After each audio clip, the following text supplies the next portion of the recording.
All right, y'all, it is finally the day that you've been waiting for. Plum jelly part 2. We're actually going to make the jelly today, but the first thing I want to do is go over all of my items, what I have, and where you can get it. So the first thing that I have is my canner. This is a simple water bath canner. It has the wire rack on the inside to keep your jars off of the bottom of the pot. You do not want your jars to sit directly on the pot with the heat. So that wire rack just gives them a little bit of room so they're not touching the bottom. Next, I have just a stainless steel pot.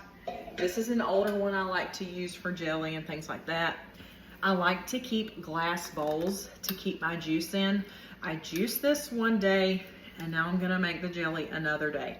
And I grabbed these Sure Gel packs. These are from Walmart. It's just the easiest to use. It's easily accessible and they don't cost a whole lot. 1 pack per batch is what we're going to use with this. The next thing that I use, people are always asking me for my recipes, but I literally take them from the Ball book. This is my favorite book. This book is so valuable. If you want to get started canning or you love canning, this is a book that I say you must have. I actually think that there's been several new ones since this one, but they do have the updated version at Walmart.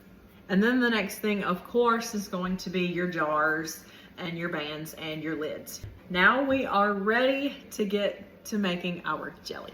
I have my water coming to a boil, so that will be ready to go when my jars are ready and filled with jelly. We want this jelly to be warm.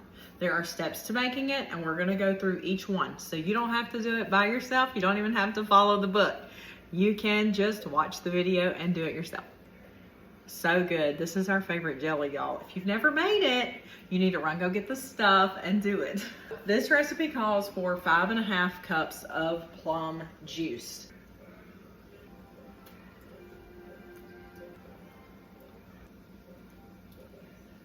Now that we've got our 5.5 cups of plum juice in here, we're going to get this on a low heat and put in 1 box of Sure Gel.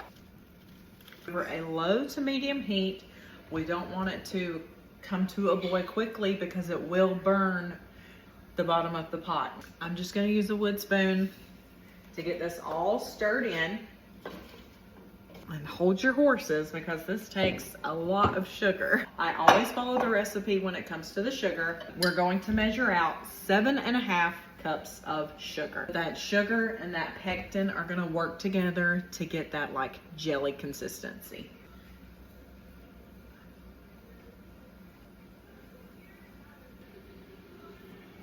We have our sugar measured. I know that looks like a lot, but it is what it is. We gotta have the sugar. We wanna make sure that we get that pectin dissolved into our juice. And then as soon as that is done, we can add our sugar. Our pectin has dissolved and it is time to add our sugar. Now we just wanna turn this up a little bit. We wanna bring this to a rolling boil that will not go down. I'm just gonna stir this sugar in. While this is coming to a rolling boil, it's time to get your jars ready. I simply wash my jars, my lids, and my rings in hot, soapy water. As hot as I can stand it. I wash them really well, I rinse them off, and then I get them ready to can. I pull all of my rings out and my lids. I set them on a towel, and I let them dry while I am getting my jars. I fill my jars as I get them out and rinse them. I rinse them with hot water so that the jar is still warm, ready for this hot liquid to go in. Now we are bringing this jelly to a boil, and I have my bowl here because you want to skim this top that comes off. It's a foam. I'm just gonna show you. I don't wanna put that in my jar of jelly, so I'm just gonna skim off what I can as this comes to a boil. Our jelly is coming to a boil, but we want to make sure that it comes to a rolling boil that does not stop when we're stirring. It is doing a rolling boil while I am stirring, so we are counting down for a minute.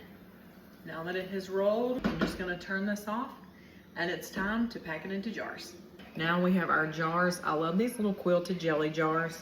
That's what I'm gonna use for today. I have my funnel and I use a soup ladle. We are going to just pour it into our jar. My jar came right out of the soapy water. I wiped it down with my rag and then I rinsed it in hot water so it would be close to my jelly.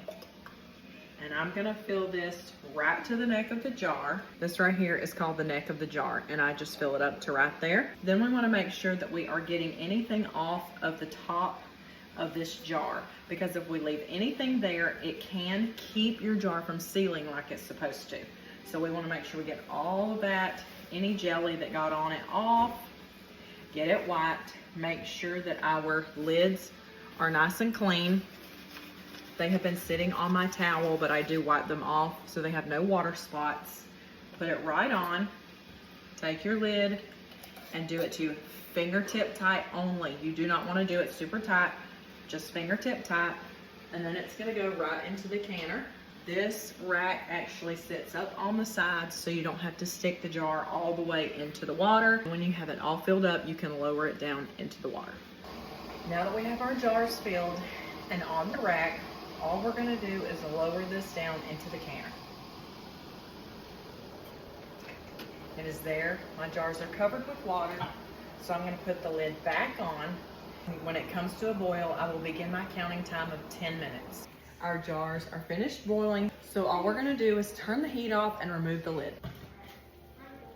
We're gonna allow them to sit and cool for about 5 minutes. Another thing that I forgot to mention that you wanna make sure you have are these jar tongs. I'm pretty sure you can get them at Walmart. If not, you can grab them on Amazon. But they just open, and these pieces, they just fit around the mouth of the jar. So now we're gonna take our jars out. We're gonna set them on this towel. We wanna create a barrier between the jars and the counter because they are so hot. We don't want them to sit on that cold counter and shatter. We are pulling our jars out, just grabbing them by the lid. You can see how easy this grabs the jars. The jelly is so beautiful. And there you have it, almost 7 pints. This was one batch. It was 5.5 cups of plum juice, 1 box of Sure Gel, and 7.5 cups of sugar. And it gave me this much jelly. Plum is one of our favorites. Now, the last step is you want to let these sit for 24 hours. So these are gonna sit on my counter overnight. And then in the morning, I'm gonna come back and I'm going to take these rings off. When you take a ring off, you should be able to pick up a jar by the lid and it not come off. It should be suctioned to that jar and not come off even when you pick it up just by the ring. If it does come off, obviously it did not seal good and you just need to stick it in the refrigerator. Go ahead and use it. I hope you have learned something through these 2 canning videos. Again, this is part 2 of plum jelly. So I encourage you to go grab you some plums, make some jelly. It's easy, it's fun, and it's kind of therapeutic. If you do it, let me know what you think. If you have any questions, be sure to pop those in the comments. Shoot me a message. I am so happy to help. I hope that you try it. Happy canning.